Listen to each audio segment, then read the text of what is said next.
How long ago did Newton Speedway shut down? Shut down in, I think, 74. I think it started in 59. 49. Just a little while ago. That's so cool. I'm glad you pointed that out. Thank you for that. This is Mom and Dad and Gina and Merv. Yeah. Yeah, Jean was Mom's sister. That's the other man, that's the 115 car. They look pretty sturdy, those flags, Greg. They look pretty sturdy. Someone must have known what they were doing making them, I reckon. Yeah, I've got a set too. Do you really? Yeah. So, Mort. Although nobody knows why. Gary. Either way, where am I right now? You're in Prairie City, Iowa. Oh, yeah. That's the home of Linton Jeffrey, the home Yes, of sir. Vortex Wings. Yep. Yeah, that's the place. Yeah. Yep. So, Newton Speedway was at the core of your family's DNA and racing. Certainly. Yep. That's where we started going to races. Yep. The old stock car races back in the 50s. How long ago did that place shut down? 74, I think, was the last year they raced, either 73 or 74. Okay.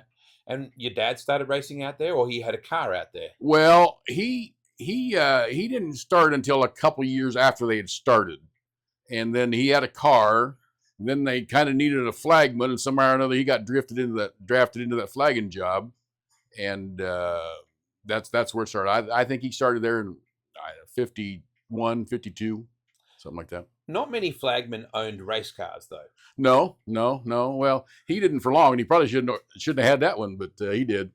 Where did that passion for his racing come from? Where did he find interest in it? I don't know. I really don't know. He just kind of, Dad and his brother had the car, and he just ended up at the racetrack, I guess. And stock cars were a big thing, like that. That was the chosen, hot Yes. rod sort of thing. Well, actually, at the Newton track, when they first built it, they ran hot rods out there and some midgets. That was what a guy by the name of Keith Jenkins built the track originally, and it was a little smaller track, and actually it ran north and south, as I understand it, and then they built a quarter mile running east and west there. As you do. Yep. Why not? If you can, I guess that's what you did. Yeah. Was it a big place? Like people love going there? Oh yeah. Sunday night was they first started. They'd run different nights. Or I think they ran some Friday night stuff. I can show you an article here after a bit in this one magazine that talked about how the Newton Stock Car Racing Association ended up with the track, and that was in the early 50s. And then they promoted the races and ran the thing, and then they also promoted races at Oskaloosa and Sheraton. And they also, the first races that ran down to Knoxville, the stock car races in the early 50s was ran by the Newton Stock Car Racing Association. No way. But they only ran a couple of before Knoxville had lights, and they ran on Sunday afternoons. Okay. And but they only ran a couple, 3 times a year, I think. So what's left of the Newton Speedway now? It's ballparks. Oh. Yeah, ballparks. Softball field. The only thing that's left is the fence. It runs down. That ran off of turn 3 and 4, runs north and south. But you know what? The fact that it's a ballpark field rather than just a car park, like a shopping mall or something, makes me feel a little better. Yeah, that's true. At least people are using it for recreation. Yeah, that was a sad day. Wally can tell you the story. Wally and I, we sat along out in the front straightaway, or out in the front road, past the racetrack, and there was 2 of the biggest bulldozers I'd ever seen in my life. Started on the south side of the track, which had been the parking lot. And they just pushed that sucker right straight across the front straightaway, across the infield, and dumped it off over the backstretch. In about 20 minutes, that thing was level. That whole track was gone. They started in the middle. One grader went one way, and the other grader went the other way. We kind of sat there, tears in our eyes. That's heartbreaking. Yeah. So where did your connection to driving yourself come from then? Because you went from watching Dad owning. Did you drive for your dad at all? Or was no, heavens no. No, that wouldn't have lasted too good. Seemed like that might have been a bad idea, Craig. Yeah, Craig would have been the driver, not me. Okay. Well, we started out with go-karts. Yep. And there's a picture I stumbled across it the other day, Craig, of the old first go-kart. Royal Norseman, yep. It's up there somewhere. But we started running go-karts. That was really, go-karts were just getting started. And that was back in the, mid-50s probably. late 50s, and the thing was kind of primitive. Really, it had an old lawnmower motor on the course and hard rubber tires and hand brake, and it didn't have a foot throttle. You had to run the throttle like you're running the lawnmower. Yep. And we take it down behind high school. Folks lived in a place just a couple of houses north of high school, and had a gravel parking lot. And of course, we had to push the dang thing from home back behind high school, and then we could start it up and run it. Dad will, I don't understand that. Anyway, we ran hundreds of laps back behind high school in that little go-kart. And then Dad ended up winning a go-kart. I don't know the whole story on that for sure, but anyway, he ended up with a go-kart. And but it was and at that time they didn't have any junior class or kiddie class or novice class or anything, and so they kind of started out a little bit around, and they actually had built the first go-kart track there around Newton was built inside the old quarter-mile track at Newton. They used the front straightaway, and then it's kind of a kidney-shaped thing, and that was in the late 50s, late 50s actually, and. So then I got to racing. I was a couple 3 years older, and then so we got to running go-karts around, and then Dad and Mom was still working at the stock car races, and then Marion Robinson, a well-known name, of course, absolutely. And he started promoting the Newton track, and then so Dad just kind of came along with the track, and then Mom started working, and Big Jack Thompson was the flagman, of course, Bobby Thompson's dad, right. And his wife Sonia, they did the score keeping of Sonia and Mom kept the score, and Jack flagged, and Dad did all the rest of the dirty work. And that had been the early 60s, and then we'd quit running go-karts then by then, of course. And well, it's a funny story. There used to be a go-kart track in between Mitchellville and Altoona called Go Raceways. And well, the guy's name was Frank Canfield. Track. And he was a good guy. He was an old racer. He had an old IMCA car back in the day, I guess. And Dad wanted to have a go-kart shop and wanted to start selling go-karts. Well, there's a guy down in Norwalk that built go-karts, and somehow or another, Frank Canfield was hooked into this guy, and he had to go through Frank to get, which is fair, I guess.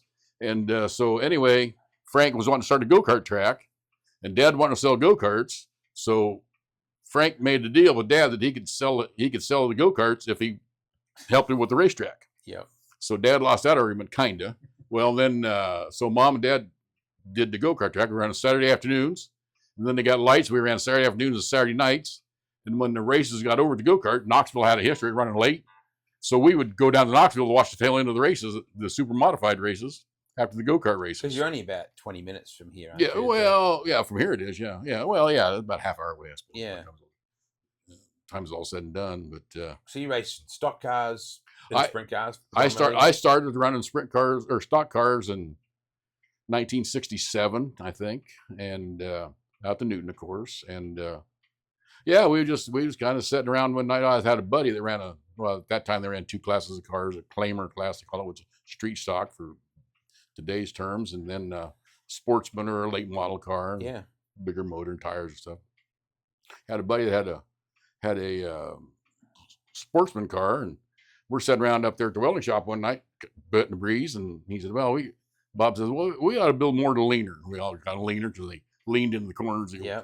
And so we started kind of divvying up, who had this and who had that, and Bob had a roll cage, and Dick had a motor, and so and so had a transmission, and 55 Chevys. There's one of those sitting around in every parking lot, or out behind every garage. So that wasn't hard to get. And so we decided they decided we were going to build a race car. I said, well, we got one little hiccup. My mother, I don't know for sure, but agree with this plan. And so I went home, and I was telling Dad about, what they wanted to do. And he said, that, that sounds like that might be all right. And I said, what's Mom going to think about this deal? And he says, well, I'll take care of that. Don't worry. And I go, okay. So, a week or two, a couple weeks went by. So we're sitting there eating lunch one Saturday. This guy right here was there, and he said, like he's blaming you. It's fact. We're sitting there eating lunch, and Craig says, well, Mort, "You gonna have your car ready for tomorrow night?" Oh, And my mother stood straight up in the air.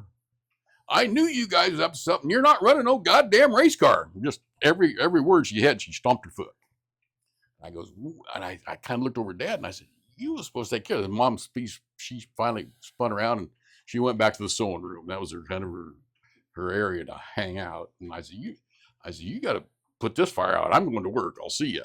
And so anyway, he got that calmed down. Well, the first night we ran it, caught on fire.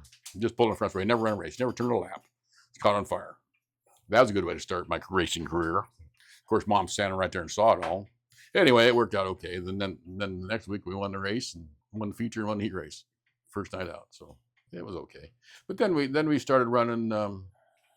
Then we built a sportsman car and then my aunt and uncle, they had the ones that had the old cars out to Newton had. Is your wife looking after everybody here? Oh yeah, that's what I see. Oh my God! Thank you. I'll get to that. We should mention that lovely woman, that incredible, just disappeared down the corridor. That's Jane. That's my wife, Jane. Yeah, she is 50 years when she's been my wife. You don't get that for murder. She's obviously a huge part of your. Oh, certainly, without a doubt. I wouldn't be here. Period. It just wouldn't happen. Yeah, and she was not a race fan exactly, and but she never. I mean, I could race. So. Well, then, so back to the race car story. We Merv they lived in Missouri and moved to Missouri after living here, and decided they was going to get back in the race car business, and Merv was going to build. He bought a car, a spring front, torsion rear car. He was going to stretch out to 100-inch wheelbase and run a modified like they ran up in Savannah, which is just right north of them there, and wanted to know if I wanted to drive it. I said, well, yeah, I'd give it a shot. Well, Merv had never seen me drive. He didn't, maybe go-karts, maybe, but never. Jean would come up to. She spent one summer with us. She had a battle with cancer, and so she was rehabbing from up home and stayed with us. And so she went to stock car races. Then Merv decided. Can you not be so loud with your ice cream, please, sir? Go on. This has never happened in an interview. By the way, this has never happened where there's been ice cream served during the interview. Well, another interview. Have you ever done an interview in a bedroom? No. No. Oh, well, appreciate that. Yeah, thank you. Go on. But then, so Merv decided he's going to build this modified. Well, he got to thinking about everything, and he decided he could build a sprint car at the time, probably about the same amount of money, and run for a lot more money payoff. So want to know if I'd drive a sprint car. Well, they were still kind of modified, semi-modified then. Yeah. Back, well, that was in '73, and why not? I guess so. That's how I got going in the sprint cars. Okay. And then they got the next year, Merv bought a Grant King car out in Indianapolis, and that's the one seen some pictures. The one that Rocco's in love with. Yeah. Oh yeah. Yeah.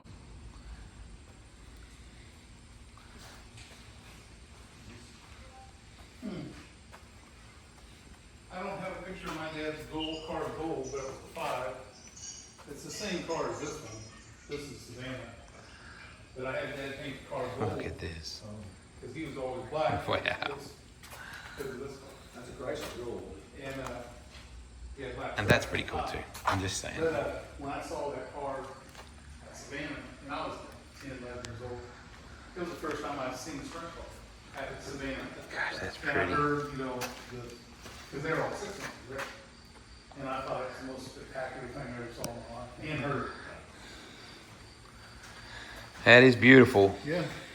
It's like a champagne gold, isn't it? Really? It's, I still got a can at home. I kept. Of the paint? Did you? It Okay. was, when I got it over the parts store in Newton. You couldn't get to match the Corvette? No. Merv wasn't going to put he's kind of a Chrysler guy, except for that should be numbered. Yeah. Well, yeah. You go down and take a look at it. I was right. You said in love with. You said prettiest car you've It ever. was the first sprint car I ever saw at Savannah Speedway. Yep. But yeah, we snuck down to Savannah one time and started up. But so that's where I got started with that, I guess. And then I ended up driving. I drove Jim Mutt's car from Algona. We shelled the motor in the 15 car at the end of the season, and Merv wouldn't, well, about the end of about fair season, about halfway through, and Merv wasn't going to rebuild it, and so I had an opportunity to drive Jim Utt's car, and did pretty decent, and so that fall, then he says, you know, because he had it was an old Trossel car, spring front car. I mean, the thing was, I mean, it was just an iconic old race car, really. But Yep. then he says, well, he says him and his wife talked, and if I'd drive it, they'd build a new car, buy a new car from Bob, and run it for the next year. And I said, okay, I got to get out of that. I got to get out of that corner, you know. I had Yeah. to tune in Gene and Merv, but it was okay, you know. They understood because I had to give it a try, and then I drove Jim's car the next year at Knoxville and around too, all over really. And then Jim decided he was going to sell the car. His business changed, and he was having trouble getting help to kind of put the thing, keep it going. And the thing that really changed the deal was he'd had a big storage building, a Quonset building out there where he used for his race car shop, plus his storage electrical business. And the guy just up and sold the thing, and so Jim didn't have anywhere for his race car stuff. So, and then as it all turned out, Bob Tuttle was wanting to start in the racing business, and so he bought Jim's car. And then there was an opportunity for a flagman in Knoxville. So I said, well, what the heck? I asked Cappy. I said, you know, I'm not going to drive next year. Actually, it was at the banquet, the 77 banquet. Wow. And Cappy, and I said, I'm not going to drive next year. I understand you might be looking for a flagman. And Cappy says, I'll get back to you. Well, at that time, Ray Grimes was involved with Yeah. you know, and Ray come up and he says, I hear you're wanting to be a flagman. And I goes, well, I could, I guess. And so that's how that all started. It's an incredible twist of fate, Gary. Yeah. When you look back to that moment when you thought that, because people who don't know this backstory, as we get into that part of the story, Sure. at the time you're not thinking, I might be a flagman, this is going to change my life, right? Well, I was, you know, we had just bought this house, and just we had Debbie was born, our daughter had just been born, and I was in the process of changing jobs, and you know, I didn't like, I guess, where racing was going, and you know, I mean, you could tell where it was going, and just changing jobs, and I was, you know, this is just an opportunity to make things happen. You know, I never did retire. I've never retired. I drove a couple times after that, but anyway, that because the flagman status in America, in Australia, the flagman is the guy that relays the information from the starter. They wave the flag when the starter says green. The flag waver in America calls the green, right? So Justin Clark, Doug Clark, you guys, you're the ones that are responsible for calling the starts, right?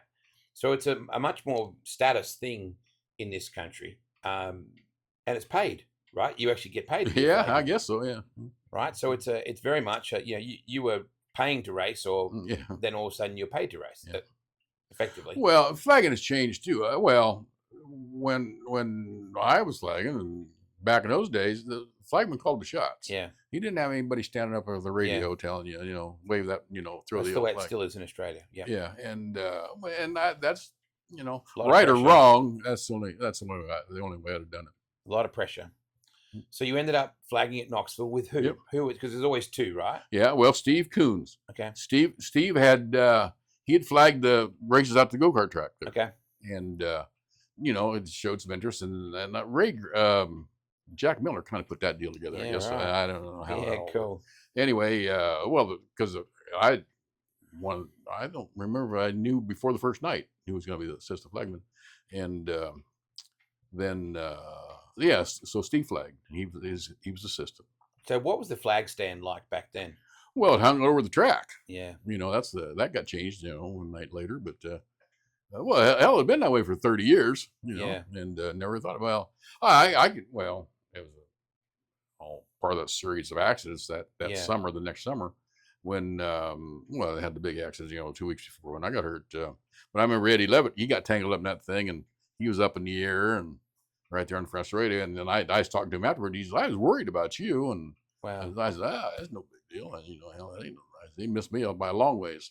I didn't tell him that I looked at him eye to eye almost. Jeez. But yeah, and then he just never. I mean, that's what a flagman did back in those days. He called shots. Yeah. You know, and then well, I'm sure you heard the story about Wally and the pace car business. that first night decided he wanted to do looking for a pace car driver. And, Yeah, he drove his own car, didn't he? well, yeah. Now I didn't remember that part of the story, but I remember. Well, I asked Craig first of all when I went across trying to find a pace car driver, and he wasn't thinking he was going to drive a pace car. Wally was the next one in line at the pit shack, and I said, get Bud over here. You're going to be the pace car driver. Okay. Now he's a Hall of Famer. Yeah, exactly right. Well, yeah, he's only done it for that was in '78. So, Mort, I don't want to glamorize the circumstances, and I certainly want to be respectful to all the families that were involved in a really dark period. oh, it's tough at times. Knoxville. Tough times. That month in particular. Yep. Was it 2 weeks before? Yep. So 2 weeks bore Darryl Dawley can you explain what happened there? It was a Just- two-car wreck. Yeah, well, that was the big part of it. There, there was a white car sideways down the straightaway, just under the flag stand, and after that, all hell broke loose, of course. Yeah. So yeah, I don't know what happened to all that. But, Yeah, it was a very dark time for the sport, but Yep. back then, unfortunately, it wasn't commonplace, but it Exactly wasn't right. unheard of exactly right. that people would lose their lives. Exactly. So it wasn't that long after that, tragically, that you're up on the flag stand doing what you did. 2 weeks. Yeah, 2 weeks. Goodness me. Yep. What do you recall about that? Could you explain to people what happened? Well, I don't remember much about that night at all, Oh, good. really. And that's good. The race. Funny story. That morning, well, a lot of funny stories, but and the whole deal. That morning, I got a call from Ralph Blackett. And I don't know, you've probably heard that name, but there was only one and only Ralph Blackett, and we were about the same size. He was still driving. He was a great race car driver, but he calls. He says, "You still got your uniform?"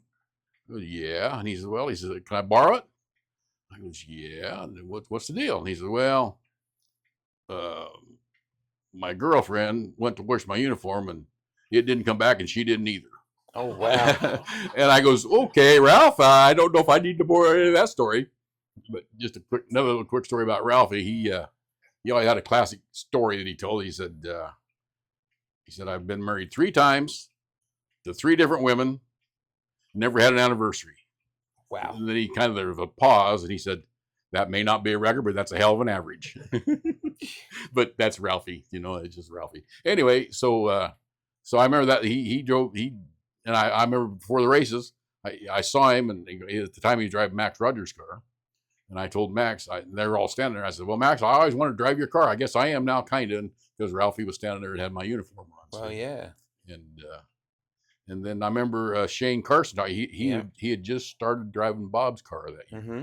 Yeah. And of course they had, that was the only night where they had wings. Yep. They had wings on that night. And Shane says, "Are you ready for all the air turbulence coming up at you?" And I go, "Oh, hell, I don't know, I suppose."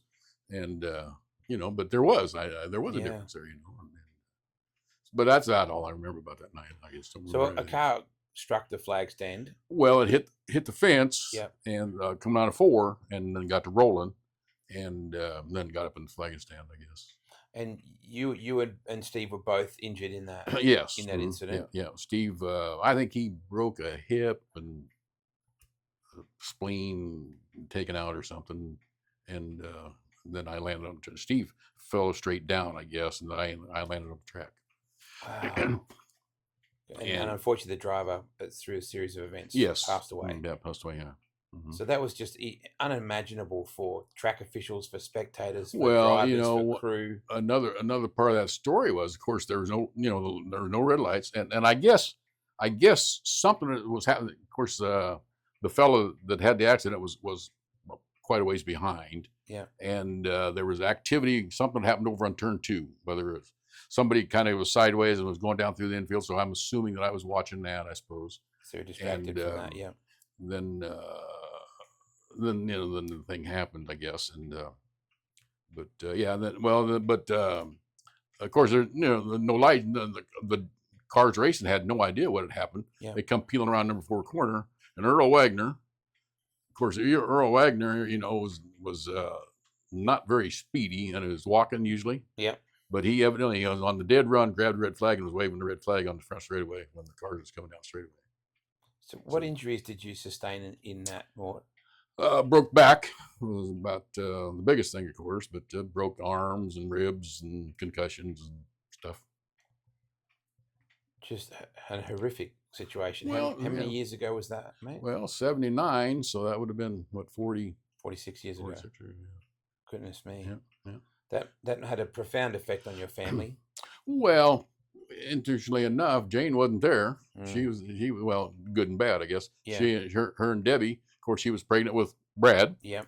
and they was at the cabin up in Minnesota, and I was supposed to go up the next day. See, Okay. and I'm just so yeah. Her family was up there. I was the only one knowing her, and it all turned out they ended up. Norland, her dad knew the guy ran the airport at Newton. He flew up and got him, and then flew him back to Des Moines. And they was at Des Moines at 10 o'clock the next morning. Do you remember the community of sprint car racing getting around you Oh, after certainly, it all? certainly. Oh yeah, yeah. Everyone. Well, there are just so many stories of people that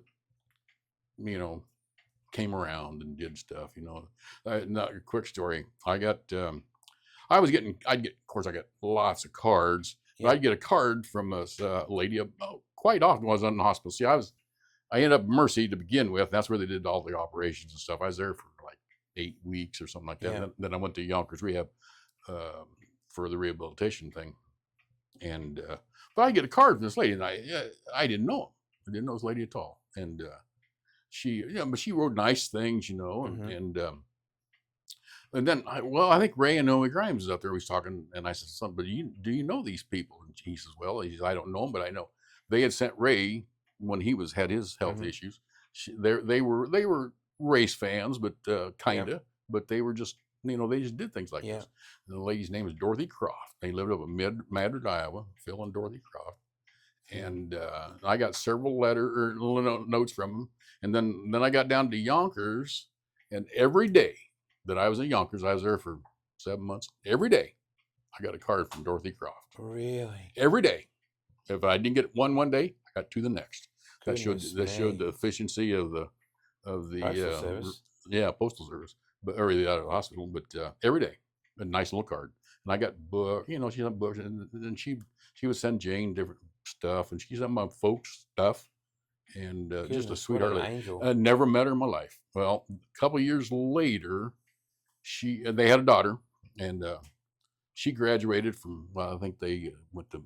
Well, it's not there anymore, but it's United Community of Boone, just this side of Boone. There's a little school there, and she graduated, and they invited us up to it. So I went up there to it. When Jane and I went up to it, Nice. and but I knew the girl because I'd seen a picture, and of course they had said her name, Yeah. but I didn't know who I was looking for. I didn't know who her parents were. No idea. And of course this was like, I think there was like 14 or 17 people graduated from, so it wasn't too hard. I mean, it wasn't thousands of people you could sort through. So we was out in the lobby thing afterwards, and all of the mothers of the students, the graduating students, was carrying a rose. So I was trying to pick out, and then I asked her, "Well, are you Mrs. Croft?" No, she's over somewhere. Well, I'm sitting there, and here comes some lady on the dead run across that hallway. It was like Dick Buckus coming through there. She was just knocking people around, spinning people out, and she just reached out and give me a big old hug and a kiss. And I said, "You've got to be Dorothy Croft." Goodness And me. she was. Yeah. But yeah. You seem to still love sprint car racing and all those sort of things. Oh yeah. No, I'm not. As I get older, I'm not. Well, then not being able to be there as much, I guess, as I kind of. But I still watch it. I still think. Can you get out to Knoxville and things like that? I haven't Gary? been. I haven't been in the last couple of years. No, I just can't be up that long. I got a little Okay. spot that I got to be so careful of, and Yeah. I just don't want to abuse it. But no, I haven't been down for. I sneak down to the museum a little bit, Okay. a couple different times. But yeah, I know all the guys down there and gals, of course. Yeah, and you would have extended family at Knoxville because that's one thing, Well- with the Wallies and the Clarks and Oh, the certainly. yeah. Rankins and there's so Oh. many people. Yeah, well, I always aroused Doug. I said, you'd be flagging in Hartford if I hadn't got hurt, and he had to agree, kind of. Yeah. Well, yeah, there's lots of Yeah, that's right. lots of Doug Clark stories. I'm a better flag Yeah. driver anyway. Yeah, exactly. Yeah, oh yeah. Well, quick story about Doug. I There are But- no quick stories about Yeah, Doug, true. Well, Gary. it was this is probably 85, 86. The Outlaws were running at the mile track out to Indianapolis. Yep. They ran Friday nights Wow. of the first weekend of qualifying. Well, I got to going out to Indy the first weekend of qualifying. Out there, I went for like 25 years or something like that. And so anyway, Doug was going out. He was going out to flag the races out there on Friday night. Mhm. And so we knew about it. And I said, so I called him. I said, well, you might as well stick because I was going up by myself then. I said, you might as well come out and stay with me. And then we're going up the track. He was going to go to the track on Thursday, and he knew Dwayne Sweeney, who was a flagman at Indy, had been for many years. Somewhere along the line, he got to know him. And anyway, so I said, well, yeah, all right, I'll do that. So he stopped. He came to the motel like on a Wednesday night, and we went out to the track on Thursday. And then we got in the pits, and he got Dwayne chased down. And about his first words to Dwayne were, about flagging and stuff. And he says, well, when you quit or when you retire, I want your job, and Sweeney kind of, okay, Anyway, Doug, so Dwayne was showing him all around. And then, of course, he introduced me. And of course, they knew of the situation, the flagman got hurt in Knoxville and Yeah. everything, a few years before that. And so it got to be about lunchtime. And Dwayne kind of leaned over and he said, well, I can't get you up in they hadn't built a new pagoda thing yet there. And, it was the old one downstairs done. He said, we're going to go up and have lunch. He said, at 1 o'clock, he said, I'm going to go over and take Doug across the track and get him up in the flagging stand. He said, you want to take some pictures of him? I said, oh, perfect, So I got squared around there where I was standing on at the time, I was wearing braces so I could stand up. I'd stand up against the fence, and Doug and Dwayne, they came up and crawled up the ladder, and Dwayne's showing, of course, he wasn't flagging us, but they was running warm-ups, and practice stuff. And Doug was looking everything out, and I'm sitting there taking pictures, and Dwayne's pointing this and pointing that, and then they came back over, and then we went back in the pits and messed around. I've taken some more pictures, and I looked down at my camera, and it was like, of course, my camera's an antique. It was a Pentex. Mhm. You know where this is going, probably. Yeah. It was a manual feed Doug would Pentex. be pissed. Go on. Yeah, he was. And well, no, he never really said much. But I didn't have film on the camera. Goddamn thing was empty. I didn't buy it. You got no film Oh, on the yeah. camera. Now, how can you imagine? I can't believe I do that. But I did. And so anyway, so the next year, then I don't think I told Dwayne. I can't for now, but I told Doug, of course. But so there's. I bet he didn't say. Well, he did kind of. So the next year, then I think I had Dwayne. I took a picture of Dwayne. It's downstairs there somewhere. Yeah. I think it's in the.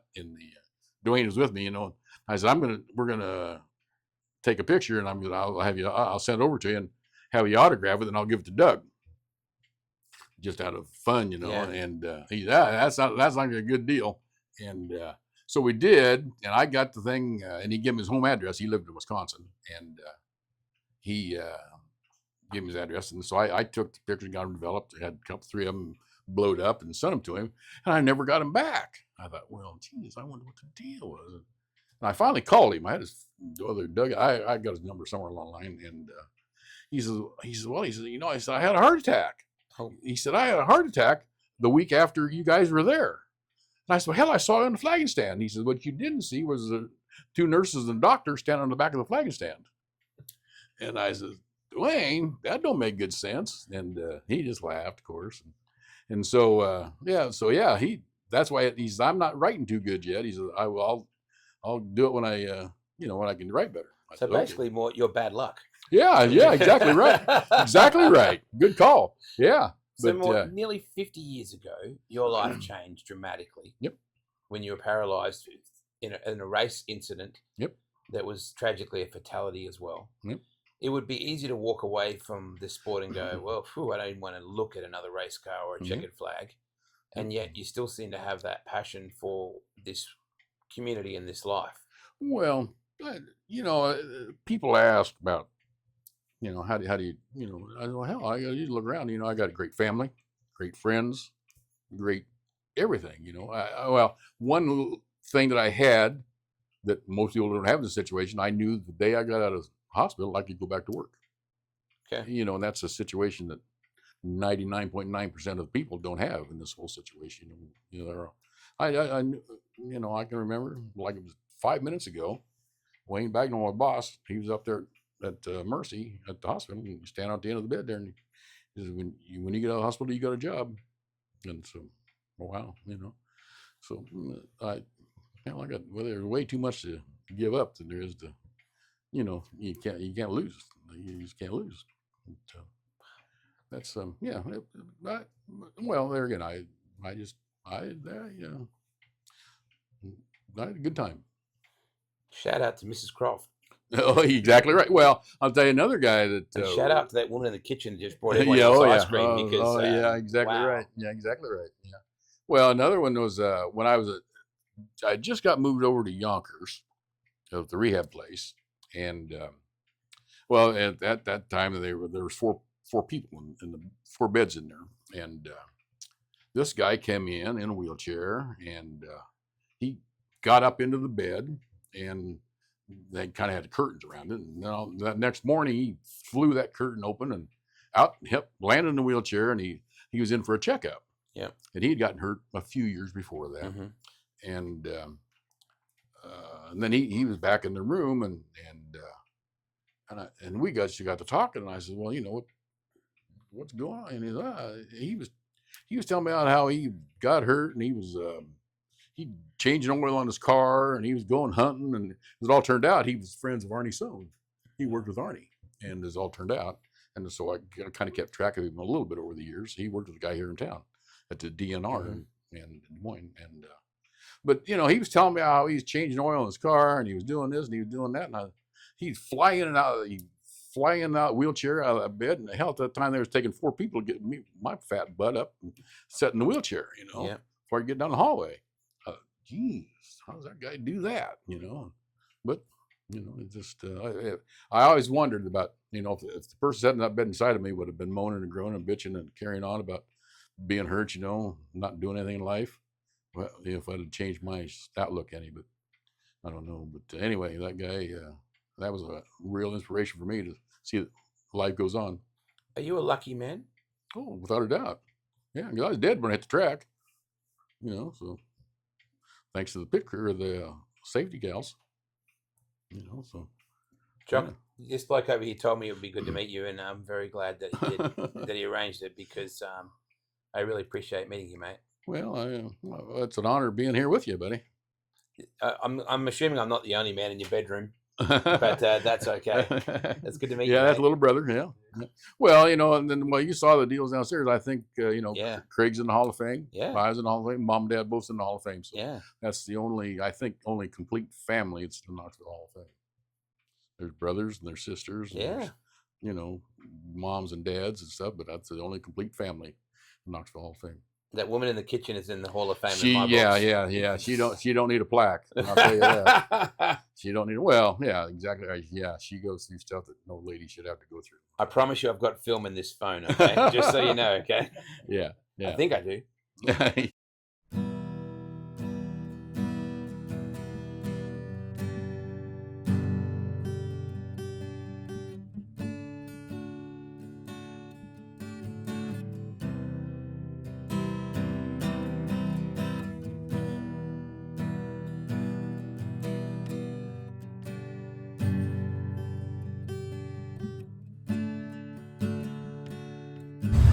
Wow, spot Wally Price. Look at that, it's a Hall of Famer right there. Ooh, there's a few Hall of Famers, really. You look at that.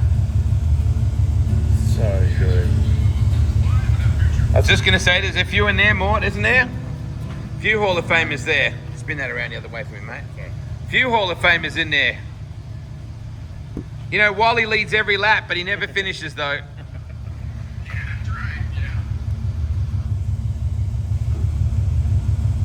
Some wild looking hairdos in there too.